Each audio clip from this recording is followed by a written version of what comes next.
വയനാട്ടിൽ മീനങ്ങാടിയിലുള്ള വിൻസെൻഷ്യൻ നൊവിഷ്യേറ്റിലായിരിക്കുമ്പോൾ ഒരു കൊല്ലത്തെ കാലഘട്ടം 6 മാസം പിന്നിട്ടപ്പോൾ ഞാൻ ഒറ്റയ്ക്ക് ദേവാലയത്തിൽ മുട്ടുകുത്തി നിന്ന് പ്രാർത്ഥിക്കുമ്പോൾ കണ്ണടച്ച ഒരവസരത്തിൽ അങ്ങ് ആകാശത്തിൻ്റെ ഉച്ചിയിൽ പൂർണ്ണചന്ദ്രൻ്റെ മുഴുപ്പുള്ള ഒരു പ്രകാശഗോളം, കത്തിജ്വലിക്കുന്ന പ്രകാശഗോളം ദർശനത്തിൽ ഞാൻ കാണുകയുണ്ടായി.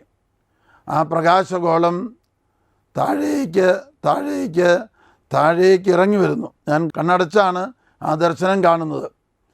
അത് എൻ്റെ ശിരസിലും എൻ്റെ ശരീരം മുഴുവനിലും ആ പ്രകാശഗോളം ആവസിച്ചു.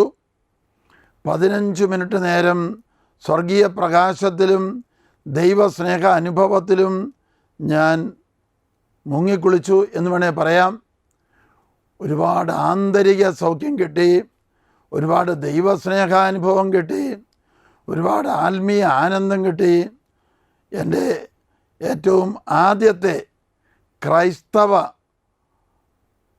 അഭിഷേകം, ക്രിസ്തീയ ആനന്ദത്തിൻ്റെ അഭിഷേകം എനിക്ക് കിട്ടിയത് അന്നാണ്. ഇത് നൊവിഷ്യേറ്റിൽ 6 മാസം പിന്നിട്ട ഒരവസരത്തിലാണ്. പിറ്റേ മാസവും അതിൻ്റെ പിറ്റേ മാസവും അങ്ങനെ അടുപ്പിച്ച് 6 മാസങ്ങളിൽ ഏതാണ്ട് 15 മിനിറ്റ് നേരം അപ്രതീക്ഷിതമായിട്ടെന്നോണം ഈ ദർശനം കാണുകയും പരിശുദ്ധാത്മാവിൻ്റെ അഭിഷേകത്തിൽ മുങ്ങി കുളിക്കുവാൻ, ലയിക്കുവാൻ എനിക്ക് സാധിച്ചു.